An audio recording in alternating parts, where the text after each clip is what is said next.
నమస్కారం. అందరూ అనుకున్నట్టు చట్టం అంటే కేవలం కొన్ని పుస్తకాల్లోని రూల్స్ మాత్రమే కాదు.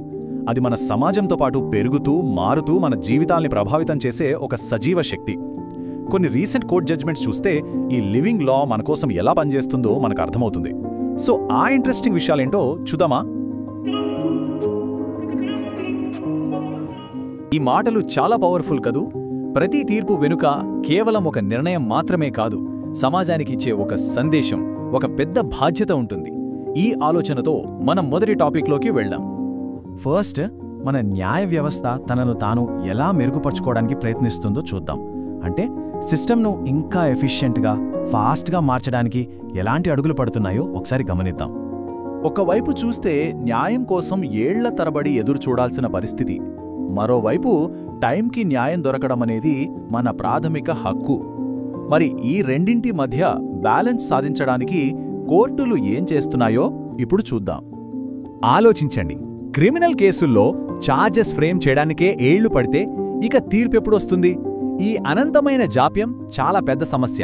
అందుకే సుప్రీంకోర్టు రంగంలోకి దిగి ట్రయల్ కోర్టులకు ఒక క్లియర్ గైడ్లైన్ ఇచ్చింది. ఛార్జెస్ ఫ్రేమ్ చేయడానికి ఖచ్చితంగా ఒక టైం లైన్ ఉండాల్సిందే అని చెప్పింది. సో సుప్రీంకోర్టు ఇచ్చిన గైడ్లైన్ వెనుక ఉన్న అసలు విషయం ఇదే. న్యాయ ప్రక్రియలో వేగమనేది ఒక ఆప్షన్ కాదు, అది ఖచ్చితంగా ఉండాల్సిన అవసరం.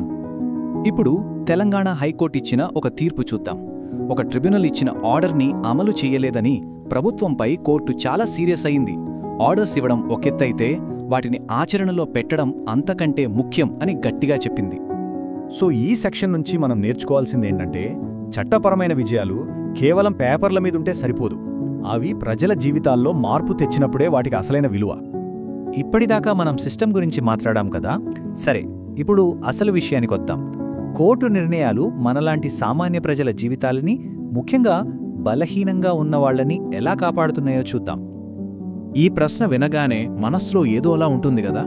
ఒక కుటుంబంలోని గొడవ ఒక చిన్నారి భవిష్యత్తుకి అడ్డంకిగా మారితే, గుజరాత్ హైకోర్టు ముందుకొచ్చిన ఒక పాస్పోర్ట్ కేసు సరిగ్గా ఈ ప్రశ్నకు సమాధానమిస్తుంది. ఇక్కడ మనం గమనించాల్సిన విషయం ఏంటంటే, కోర్టుకి చాలా క్లియర్గా ఉంది, తల్లిదండ్రుల మధ్య ఉన్న గొడవ కంటే ఆ పాప చదువు, భవిష్యత్తు ముఖ్యమని. అందుకే తండ్రి అభ్యంతరాలను పక్కన పెట్టి పాస్పోర్ట్ రెన్యువల్కి గ్రీన్ సిగ్నల్ ఇచ్చింది. చూడండి, ఒక బిడ్డ భవిష్యత్తుకు చట్టం ఎలా ఒక రక్షణ కవచంలా నిలబడిందో. ఇది మనందరి ఆరోగ్యానికి సంబంధించిన చాలా ఇంపార్టెంట్ కేస్. కొన్ని డ్రింక్స్ మీద ORS అని రాసి ఉంటుంది. మనం అది మెడికల్ ఫార్ములా అనుకొని కొంటాం, కానీ అది నిజానికి కాకపోతే ఇది కన్జ్యూమర్స్ని తప్పుదారి పట్టించడమే. అందుకే ఢిల్లీ హైకోర్టు ప్రజల ఆరోగ్యం విషయంలో రాజీ పడొద్దని, ఇలాంటి మోసపూరిత లేబులను సరిచేయాలని ఆదేశించింది. చూడండి, చట్టం ఎప్పుడూ ఒకేలా ఉండదు, సమాజంతో పాటు అది కూడా మారాలి. దానికి ఇది ఒక పర్ఫెక్ట్ ఎగ్జాంపుల్. ఉద్యోగుల పరిహార చట్టంలో డిపెండెంట్స్ లిస్ట్లో వయోజన వితంతు సోదరిని కూడా చేర్చాలని సుప్రీంకోర్టు సూచించింది. మారుతున్న సామాజిక పరిస్థితులకు చట్టం ఎలా స్పందిస్తుందో చెప్పడానికి ఇది చక్కటి ఉదాహరణ. చూశారా, ఈ తీర్పుల వల్ల ఎవరు లాభపడ్డారో? ఒక చిన్నారి చదువు, మన ఆరోగ్యం, కుటుంబ సభ్యుల ఆర్థిక భద్రత. చట్టం ప్రభావం ఎంత నిజంగా, ఎంత పర్సనల్గా ఉంటుందో దీన్ని బట్టి మనకు అర్థమవుతుంది. ఓకే, ఇప్పుడు ఇంకొంచెం లోతుగా వెళ్దాం. న్యాయ వ్యవస్థలో నిష్పాక్షికతను, నైతిక విలువలను కాపాడటానికి ఎలాంటి సూత్రాలు పాటిస్తారో ఆ సంక్లిష్టమైన విషయాల గురించి తెలుసుకుందాం.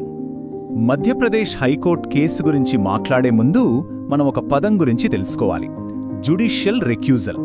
దీని అర్థం చాలా సింపుల్.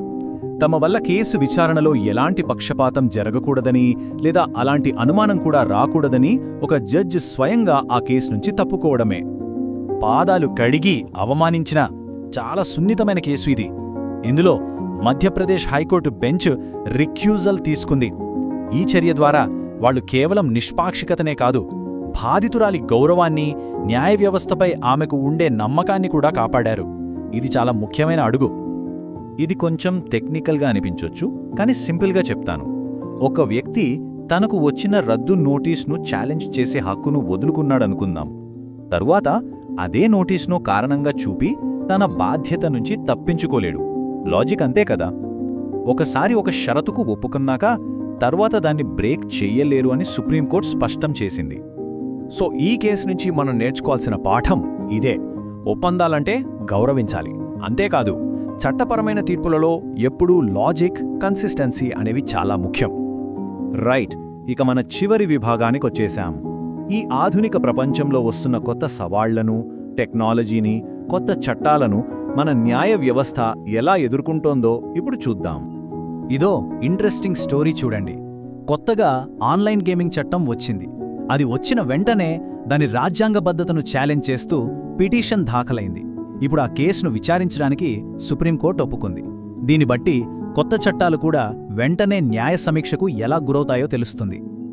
అంటే ఏ కొత్త చట్టం వచ్చినా దాన్ని ప్రశ్నించే అవకాశం ఉండాలి. అదే సమయంలో ఆ ప్రశ్నలకు ఆ చట్టం సమాధానం చెప్పగలగాలి, సరైన మార్గదర్శకత్వం ఇవ్వగలగాలి. అప్పుడే అదొక మంచి చట్టం అవుతుంది. సో మనం ఈరోజు చూసిన ఈ కేసులన్నీ చిన్నవో పెద్దవో, కానీ ఇవన్నీ కలిసి మన దేశ న్యాయ వ్యవస్థ అనే ఒక పెద్ద కథను రాస్తున్నాయి. ఈ కథ నిరంతరం కొనసాగుతూనే ఉంటుంది. ఈ విశ్లేషణను ఒక ప్రశ్నతో ముగిద్దాం. చట్టానికి మన పట్ల ఒక బాధ్యత ఉంది, మనల్ని కాపాడాలి. సరే, మరి ఆ చట్టం పట్ల పౌరులుగా మన బాధ్యత ఏమిటి? దీని గురించి ఒక్కసారి ఆలోచించండి. ధన్యవాదాలు.